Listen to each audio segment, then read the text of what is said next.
What's up, everybody, and welcome to the Week 5 Recap Podcast. I'm Chase Izidoro. Bo Fertig's actually out of town for this one. It's a little bit odd that I'm still in the 2 box, though, and there's a mug over there. I mean, I don't think I have anybody joining me, but if not, we could just get started and... Oh, what's that sound? Is Brandon Stone? What's Brandon Stone doing on a PPR podcast? All right, I had enough of this. Let's go. Y'all making me come here on a Monday. I'm done. Actually, no, I'm ready. Give me that. Let's go. What's up, Brandon? And we welcome, obviously, the City Game of the Week reporter. But, you know, coming out to the Stone Cold music, he really is the people's champion when it comes to San Diego high school football. Hey, I'm going to say a couple things that y'all got me on this thing. 1, y'all been doing this, what? This week 4? 5. Week 5? I didn't get a vacation until I had like 2 years in this building. Bo already got a vacation from a podcast? What's up with that? But really, though, you and him are doing a bang-up job. Seriously. Y'all are talking great statistics, noticing you're all watching film. You're doing everything you need to do. I am much less prepared than you and him, but I'm still going to bring it the best I can. We're going to have a lot of fun. We'll say some things. I'll say some stupid things. Coaches and players will get mad at me. That's okay. I don't mind. It's fine. It's fine. Everything is fine. Anyway, you're the leader today, so... Is that the bottom line? That is the bottom line. So lead me, guide me, walk beside me. All right, so normally we start with Game of the Week, so it seems right that we start there again. Carlsbad beating Mission Hills 16-10, and really it's about Carlsbad surviving another tough avocado game. What's kind of been your impression about Carlsbad so far this season? You know, obviously they continue to win, but it is in these close game fashions. It makes me have a lot of confidence in what they can do in the playoffs because they know how to win when things are close. Go back to last year where they had some of the same leadership, and they won those close games, and it propelled them all the way to the Open Division Championship. I see the same thing here. When you're talking about Julian Sayen's poise, he had it as a sophomore. Now we look at him as a junior. And he still has that same poise. Yeah, we're down by 3. There's less than 2 minutes on the clock. Who cares? I'm going to do my thing. You know, yesterday we were watching the NFL. Kyler Murray had that play where he ran around for like 20 seconds, and he still scored. That's exactly what it felt like when Sayen was running around, but he never lost his calm running around before he found Nico in that corner. And it was so funny. You got a guy like our boy, right?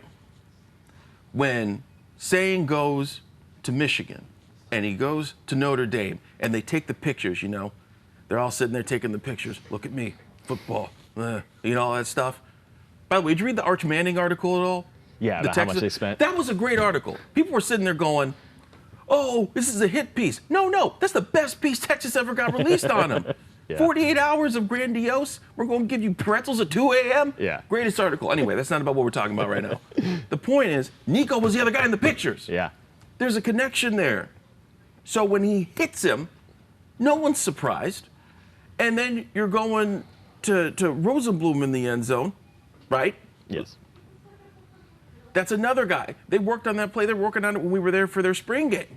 Working on plays like that in the end zone, using the large S against him. Julian has complete control of the situation.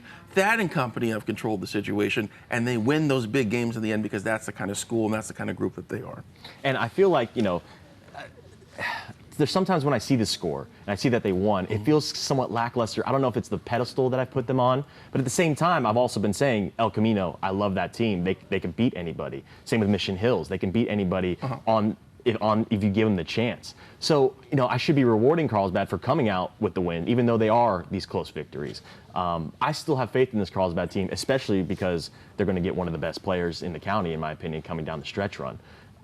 You know, this Carlsbad team, though, it's a little bit nervous that they're because maybe I'm thinking that they should have that decisive victory, that decisive win where they blow one of these teams out that should be one of these good teams, like what we saw with LCC and San Marcos. San Marcos was looking great and has been great so far, but LCC was like, no, you guys aren't ready to play against us. We come out there and we're going to beat you guys pretty good. I'm still waiting for that from Carlsbad. And I think it's fair to say that, but also if that's not the way they want to run their offense, run their system, it's what it is. If they want to chew clock, do what they can. As long as they win at the end of the day, at the end of the day, that's what they're looking for. That's all that matters, really. Right? You just have to win. Style points are difficult. They end up getting put into ratings, strength of schedules, all that. Oh, we won by 28. Look at us. And we need to be careful with that sometimes. And I know we're not always the most fair arbiter as the media of what a 28-point win versus a 3-point win Yeah. is. And I've always been someone who hated that when it came to college football. I've always been someone like Cincinnati deserves to go to the playoffs because they're undefeated. I don't care who they played or Yeah. how much they had to win by. I've always been like that. So, I guess at the end of the day, all that really does matter is Carlsbad is still winning and is still being the team we thought they would be. Well, we're going to talk about strength of schedule, I think, a little bit, probably when it comes to the top 10, because I already read what you wrote down here, and I'm going to say some stuff that you ain't going to like, which is fine. It's fine. It's fine. But I will say Mission Hills, no shame in the game losing these 2 games. Absolutely. They're still a great team, and they're still going to be a Division I playoff team, and they're probably going to be real dangerous by the time you get there. Guys like Andy, guys like Santiago, Henry D, all of them. Yeah. They're still in a good position. There's nothing bad about it. It's the Avocado League. Yeah. It's the Especially this year. calm down, city people. Calm down. Sorry. When you say it's the toughest league in San Diego, right? I don't want to hear it, Western League. We're not talking about you right now. When you say it's the toughest league in San Diego, well, then things are going to get tough if it's tough. Absolutely. Right? The worst team in the Avocado is probably going to do a heck of a lot against the best team in a lot of conferences. I agree. A lot of leagues, excuse and me. and you look at teams that like San Marcos, where they are beating up on a lot of teams. They go play anybody else in the Avocado. It is tough for them. Yeah. And even against some other teams as well. But I guess we can move on to the game that you shot and you covered, the Jersey Mike City game of the week. Point Loma 45 over Christian 16.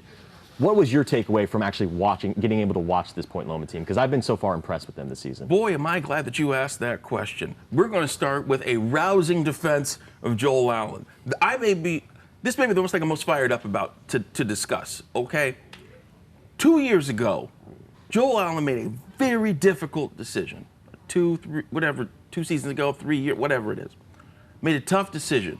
He said, I got to shut down this varsity program, get all of my sophomores and juniors on the right track, give them the development they need in JV. We're going to make 6 seniors have a really bad day, but and even though I'm inconveniencing their lives, I'm going to make my program better because these kids need to be developed. I need to develop a new system because it's unfair for these kids to play, get hurt, have their souls damaged. Because it's not as if they were, playing some school from outside the gates that was terrible. You're lining up against the best. They were a Western League team at the time. Yeah. He took a lot of business for doing that. I remember I interviewed 3 of those 6 kids that were impacted, and they were sad. You could feel it on them. They felt like they were robbed. They've been robbed of their opportunity to play their senior year. Yeah. Look, when you played, right? When did you stop playing? I actually stopped my junior year. Right. And it was from the year that we were kind of robbed of even being able to play in the playoffs. I know what it's like to have it taken away from you. Exactly. It's painful, right? It is. But at the end of the day, they're sitting here at 4-1, and who was right? It was right to stop the team, let them develop, and now the sophomores and the freshmen that were impacted by that, who got the time to rehabilitate themselves and learn a new offense and learn how to deal with new coaches and learn to live a new life and be actual kids. Now look at how well they're playing. Yeah. They have been proven right about what they did with a lot of great players. Jackson Emerson can throw the ball. Aaron Jamon Lee can catch the ball. Chase Lowry, along with a couple other guys in their defense. I swear I was going to remember their names this time, and I still forgot. 52, 55. I apologize, I didn't remember the name. 11 had a great pick 6. Yeah. Again, sorry about the name thing. But they all contributed, and they still have the gong. Yeah. The gong. You love the gong. I think it's the perfect, you kind of need that little extra motivation so you can go hit the gong. But you talk about, them coming up together from basically freshman and sophomore. It goes even further than that. They were all playing together at Pop Warner. Yeah. So, him making that decision to shut it down and then build with a specific group for the future, he couldn't have chosen a better group. It's guys that have been playing with each other since middle school. And now we see them all thriving as seniors now, and they all look like they've been playing with each other for a very long time. Especially Chase Lowry, man. He continues to ball out for them on both sides of the ball. I love the way he plays. Also, maybe have a little bit more, I love his play because he has a neck roll. Maybe that's the reason. There's something about it. You see a linebacker with a neck roll wearing the same digits on his jersey. Yes. You're like, all right, that guy can ball. I had a guy tell me, I cannot disclose who it was. They told me, he's the kind of kid that likes to kill the opposition and then go out and get you a 4.2 GPA. That's the kind of guy you want. Everybody wants a guy like that on the team. Oh, he's a great kid. Which is crazy. I had the opportunity to interview him, and he was like, oh, this guy's a sweet kid. And then he ran back on in practice, and he's like, oh, wow, he's actually kind of crazy out there. And, you kind of love those guys on defense. And then especially with him running the ball, 17 carries for 113 yards and 3 touchdowns, 12 total tackles. I think this Point Loma team, especially in this city league that has so many good teams, they might be coming out as the favorites now. And I think they have potential to go a long way, possibly winning a CIF title this season. I'm very high on this team. It's an interesting league that they're in. Yeah. With a lot of great teams who are doing well. It's hard to handicap. The one thing that's been tough about all the teams is the strength of schedule hasn't been the highest ever. Yeah. We'll just, we need to see that first week where they're all playing each other. It's going to be interesting to see how that goes. It's going to really help us handicap how this is all going to work. Absolutely, and we've been saying it for a while now. We can't wait till these leagues start playing each other. We've got a small bit of taste from the Avocado, but these leagues have so many good teams right now where it's like we don't know how they're going to face up against each other. So we're still waiting on the City League because those teams still continue to perform, especially teams like Morse. But the one I want to talk about the most though was Granite Hills, 42-7 over Central. I was really high on Central. I think they're a very good football team, and to see Granite Hills do that to them, and I've kind of been in the same boat of like, where is this Granite Hills team really? And now to see them do that to Central beat up on Point Loma pretty bad. So now it's like, okay, can Granite Hills actually go against Helix? Because that's really who they're going against with their league. Is that even possible for them? Can they get to that height? I know that's a tough task. But, can Granite Hills, they have the players. We talk about Joaquin Thomas a lot, but Parlon Sanders has been playing great at quarterback. Zach Darling rushed for 2 touchdowns this last week. Can they play up to that level? I need to know what's going on with that quarterback situation, too. Yeah. Do you know with Tomasello? I don't know why he wasn't throwing the ball. I hope he's okay. Yeah. SDSU baseball team, don't try to, steal second on them. Don't try to have a collision at the plate at home with them next year. Because Tomasello, I think, is an SDSU baseball commit, and Jake Jackson being an SDSU baseball commit. That baseball team will hit you. Yeah, definitely. They will slap you with the glove. There will be no A-Rod hit. They will slap you in the face with the mitt. Okay, sorry. On a serious level, though, I totally misunderstood what Granite Hills was. When they had Corey transfer out, I was like, okay, I'm not sure. I mean, Joaquin, obviously everyone knows Joaquin Thomas, great athlete. But I'm not sure what else they have in the back. I don't know how it all comes together. Definitely. And boy, have they proven themselves. When I looked at the numbers, speaking of which, update your numbers! Speaking of which, they had 14 guys who have carried the ball this year. Yeah. 14. That's not a sign of badness. That's a sign of a team working together, and everybody can be a different star a different day. Central's a great team, and to go out there and dominate Central the way they did is insane. Yeah. Because I've seen what Central's done to other teams in our section already, and then for them to get got like that. Yeah. I mean, look, Mount Carmel and RBV is going to be our game of the week this week, and Central beat up MCC pretty darn good. Yeah. They beat up PL pretty darn good, and now they go out and get beat up by Granite like this. I'm excited to see what they can do the rest of the year, and I think they can give Helix quite the fight. Yeah. I don't know if they could win the fight, but I know they can give them the fight. They've given them the fight before, and they'd like to certainly give it again, especially with a cat like Cobb's running the show. Yeah, and it's definitely was an eye-opening moment for me because I've seen these score lines from Granite all year, and it's like, all right, I want to see who they actually go against. Maybe a team that's like, all right, that might give them a little scare. And to do this, I mean, this is an impressive, and we could kind of transition to what Helix is. Helix almost got caught by St. Augustine, a team that's got a bunch of freshmen. Yeah. And, Helix dominated that second half. No question about that. But that Saints team was up at halftime, I believe. And so can Granite Hills do that to Helix? I think there's a possibility of that if Helix doesn't come prepared. I'll say this. I'm not sure if everyone at Helix was playing in the game because I was hearing heard a lot of names. I didn't hear a couple of names, I think. I don't know if they were down people. But I think it has more to do with the Saints. Yeah. Right? Because right now the Saints are like this.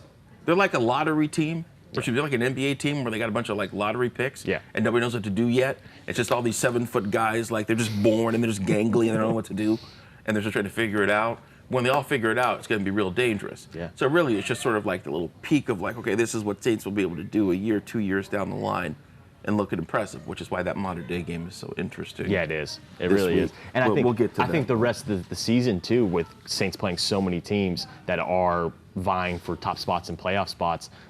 I think people have to be prepared for Saints. That it's like, hey, it's just a bunch of freshmen, but these guys can ball. So if you guys aren't going to come prepared, you're going to find yourself in a game where now it's like, all right, pressure's on. We need to beat Saints and not lose to this team. And some other quick recaps. I guess I'm not worried about Helix. Sorry, I didn't mean to step over you. No, it's fine. Yeah. I ain't worried about Helix. Yeah, I agree. Helix, I still think, sure, Saints gave him a run, but, they still dominated that second half. They still looked just fine. Yeah. And then quick recaps now. Fallbrook moving to 4-1 on the season after beating up on Ramona. You don't beat up on Ramona. You don't beat up on Ramona. It's not a thing that to be done. I know, and it's impressive. And to move to 4-1 on the season, only allowing 6 points per game while scoring 31 points per game. This D4, we always focus so much on the top divisions, but the D4 structure right now has been so strong. You have a 4-1 Fallbrook, a 4-1 Montgomery, who just beat Mission Bay to send them to 4-1. La Jolla Country Day, I believe, is at 4-1. Calexico is the undefeated team in there. Kearney has looked great this year, and so has Palos Verde. That playoffs is going to be really, really interesting in seeing who might get buys and who's going to match up against each other, because there's so many good teams. K-Hop has rebuilt the team. Yeah. I think we're going to hear about that a little more this week. We're sending our boy, Michael F. Milburn IV down there. He's going to talk a little about Kearney and their rebuild. La Jolla Country Day's only loss is to the best team in D5 in ESCO Charter, so there's no real shame in that. But this Fallbrook team is really interesting. It's still a super young team when you look at them. I want to see when Mr. Bosch does some more carrying the ball for them, but they got a lot more weapons than that, and the defense looks all right too. Yeah, it's just another team adding into the mix of good storylines because of their record, because of the way they've been performing. Yeah. One more to give a shout out to, because they played on Saturday, so not a lot of people watched them compared to the PPR broadcast. Mir Mesa, 28-0 over Scripps Ranch in the Battle of I-15. The one guy I keep looking at is Makai Thompson, and he balled out again. 234 total yards, 3 touchdowns. For me, he's at least on the Silver Pigskin watch list. What about you? To me, he's been on the watch list since last year when he was a junior and doing great things in all 3 phases of the game. He can catch the ball, he can defend the ball, and he can run back the ball. He can do it all. And I'll just say this about that game. People are going to say, well, is it a different game if Jax is in the game? It's a different game, but I don't know if the outcome of who wins changes. Mira Mesa, we've kind of forgotten about them. They had that tough start against Helix in our game of the week. Yeah. And some people kind of said, okay, maybe they're not the Mira Mesa we thought they were, and they kind of put them to the side. Well, I don't know if anybody noticed, but have they really lost since then? Yeah, and beating a very good San Marcos team in the process. We talked all about San Marcos, and then they beat them like no one remembered. Mir Mesa is probably the most slept-on team so far right now, and maybe it's just not enough coverage going towards them because so many people have had these flashy games, but they've been really, really good. And I think Makai Thompson can take them as far as they can go, especially with Tyson Line at quarterback. He's a very good quarterback. He also said he could do it all in 3 phases. I shot him on 7-on-7 at USD. He was quarterback as Tyson was out, so he could do 4 phases. I mean, he's incredible. I love Makai Thompson. He's an incredible player. I think he's going to be one we're going to be looking at when we finally get in the lab and start talking about. By the way, at some point we do need to get in the lab and start discussing. Yeah, I know. We need to get the season's moving so fast. We need to get this scheduled. Yeah, I know. I was looking at some of the awards. We haven't talked about the award structure we're doing this year, and we're not going to. I can't spoil it now. It's proprietary information. We can't tell you yet. But we got some different award categories we're going for. And I was thinking about guys like Chase Lowry. I was thinking about Makai Thompson. It's like, where do they fit in some of the awards that we're doing? And it's going to be, those are guys that are interesting to try and fit in the equation. And I think with some of the new awards, I might even open up the possibility for people being able to walk away with 2 awards. With some of the new ones and some of the classical ones, because guys can fit so perfectly into the new awards as well. But we won't spoil that. We'll save that for a little bit later. Yeah. I want to hear your top 10 because we've been doing this for the last couple of weeks. So take it away.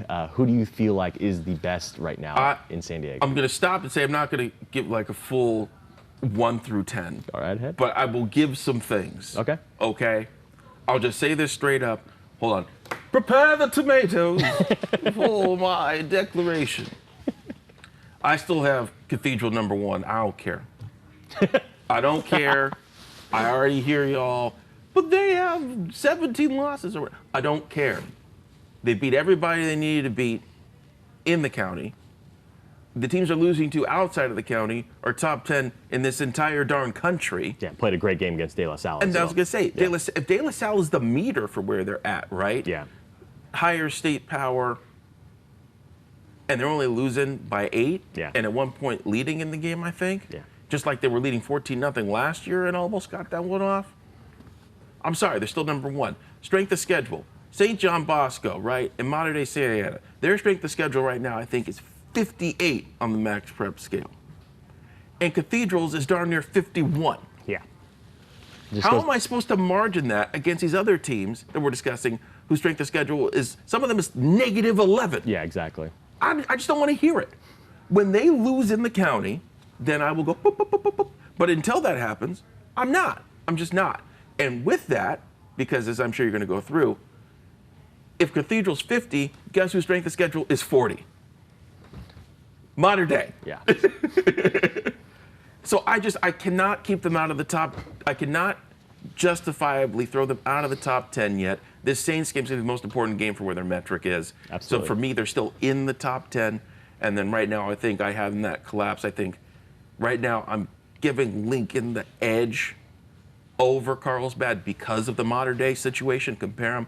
If Carlsbad, it took them a couple overtimes to beat Mater Dei. Lincoln, it took them 8 touchdowns to beat them. Yeah, Beat exactly. them down. Lincoln gets the edge there, and then Madison and Poway are lurking underneath, and Helix are lurking underneath there, and some sort of 4, 5, 6. So you have a 1, you got a 2, 3, you got a 4, 5, 6, and then after that, frankly, I think ratings 7 through 18 probably don't matter because they're all kind of the same at that point. Yeah, I'm a little bit different. I have Mater Dei outside of my top 10 right now.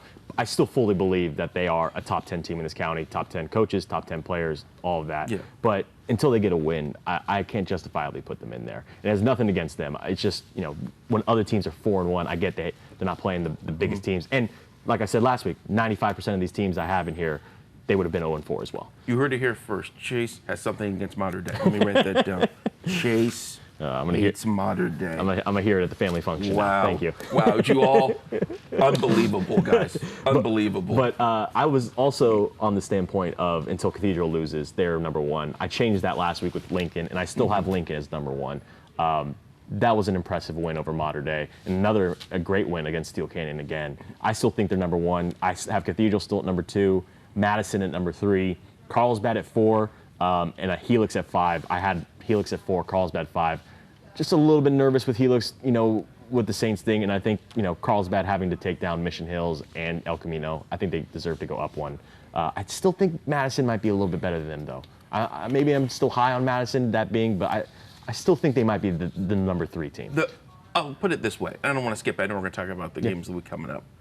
The Granite Hills Madison game, along with that Saints Mater Dei game, those are sort of the wedge games that are going to really establish and give us the first time a really clear picture of how these tiers are working. Because if Madison can have a convincing win against Granite Hills, then you can have the validity at 5-0 to put them wherever you want to on the spectrum. Frankly, including number 1, which is what I think. I think the UT has them as 1 right now. If memory serves. And a couple weeks ago, I was sitting there really with 1 through 5. Like any one of these teams, I felt like could be number 1. Any one of them could be number 5. That was the way I felt, and I still kind of feel that way. Maybe it's a little bit more separated with Lincoln and Cathedral at this moment. We'll have to see how the numbers shake down too in terms of how it looks for the Open playoffs. Yeah. I think I don't know when we get projections of that. I think at some point they're supposed to have those numbers and give us the full. I know there's a couple people on Twitter as well trying to do the math themselves as to how it's supposed to project. Amen, and that's why I do love your fellow Cathedral alumni in that respect. Yeah, shout out Braden for that one. I think the numbers might upset some people when it's all said and done, but at the end of the day, it's strength of schedule, and it's the strength of schedule of the teams you're playing as well. So a lot of times when people say, well, why this teams like Lincoln have to work so hard to get in the Open, but other teams don't? Well, unfortunately, I think you remember this from a couple of years ago. Lincoln played Monte Vista when they were down, and because that number was so low, it dropped them, regardless of the Cathedral situation. Yeah. It dropped them back into D1, and basically, even if they had played the game, and if they won, it wouldn't have mattered in the numbers. So we'll have to see how all the numbers shake out. I don't do that kind of math. And then also my top 10, I still have Poway in there at 6, Mira Mesa at 7, they didn't move. San Marcos and Mission Hills both fall out of my top 10. LCC, I moved up a spot to 8. Granite Hills, and I have the Pointers. I think they've deservedly earned their way in there. Obviously, we could sit here and say Mater Dei. We could say Mater Dei and they slip out of it. But I think Point Loma is in the discussion at the very least to be in that mix. A full Discovery Bowl shuffle out by you. Yeah. Gosh darn. Wow, you were not invited to that game. Great. Well, I think it's about time we preview next week's games of the week, or this upcoming week. Let's start with like a wipe or something. Yeah, I know, right? It's like week 6 preview. We're going to get you to do the voiceover, maybe Allison. We'll discuss. By the way, when is she going to come up here? You got to make her wake up. She might be next week. You need to make her. Well, yeah, I guess I got to see what the game is. Yeah. Wait, why am I looking to see what her game is? I'm the one who assigned the games. Yeah, I know. I don't know why I wrote them out for you. I'm sure you have the knowledge. But just in case, you never know. Busy guy. But the game of the week, we got 3-1 Mount Carmel at 5-0 RBV. Mount Carmel has really been, there's been some games where they were up against Valley Center, but then they made it close. But they've proven that they can win those close games as well. But once again, we need to talk about Big Gino Trapasso at RBV. He has the second in rushing yards in San Diego behind Roderick Robinson, and second in touchdowns in San Diego. Hold on. Roderick Robinson? Yeah, that guy. You should learn about him. Second in rushing yards and touchdowns to him. He's number 7 in the state of California in rushing yards and number 12 in rushing touchdowns. He's a legitimate running back. And, sure, a lot of his plays, they hand it to him. He gets that second level and he's gone. But he really is the mainstay of that offense, in an offense where they also have Connor Underhill. And they can put up 50 points every single week because they have been putting up 50 points every single week. I want to know is, can Mount Carmel keep up with them and stay with them in this game? Okay, let's piggyback your point here. Underhill, great. Yeah. Trapasso, great. Also, offensive line. Yeah, fantastic. Phenomenal. Hasn't given enough credit for what they've done. Yeah. We mic'd up Connor Underhill a week ago against El Cap. The line is what impressed me the most. Because El Cap, they can hit you. Yeah, they always hit definitely. you. But it's a Lakeside team. They will hit you. It's a thing. It's a thing they like to do. You go to Lakeside, I see 3 things. Mary's Donuts, Ford F-150s, and people hitting you. I think it's a law there, probably. Oh, and the Ford F-150 has 6 flags in the back, too. But they will hit you. That's the 3rd rule. But that line opened up incredible holes for Trapasso, and also they gave Connor time. There's nothing, when you give a quarterback time, it's like you make them an all-star. Yeah. And that's exactly what happened when they gave Connor time, allowed him to get some really great shots downhill. When it comes to this game, though, you talked about RBV. My attention's on Mount Carmel, actually. I want to see that defense take on the toughest challenge that they've had. They've had 16 tackles for loss this year, which means they can get to people in the backfield, and they got to get to Gino in the backfield. It's something that they have to make happen. It's really crucial for me. It's what I want to see. Absolutely, and I think that they have the offense to keep them in the game as well. Oh, and can Drew Ventimiglia, he gets to rest now. He doesn't have to play in the band at halftime. So that'll be important too. And then for your Jersey Mike City game of the week, you will be watching 4-1 Granite Hills taking on 4-0 Madison. What are you looking forward to the most out of that one? Looking forward to see Madison's front 7. They're always tough. They got a lot of great guys on there. I think KB's got like 7 sacks this year. I want to see if Jonah can get involved in some sacks as well, and I want to see what Granite Hills does when they score up against a real quality team. I want to see if Reggie's advanced in his learning. I want to see Jake Jackson catch the ball. I want to see Tiva. I want to see. It's really a testing point for both teams as well. Yeah. Granite Hills is their time to shine or improve themselves. Same thing with Madison. We go to the North County game of the week. Liberty from Bakersfield taking on Carlsbad. It's kind of another big moment for Carlsbad. They fell to Inglewood for their out of San Diego teams. Yeah. Can they keep this roll going is really the big thing. Yeah. And can they prove that they can still win those close games. We go to the National City Mile Car South Bay game of the week.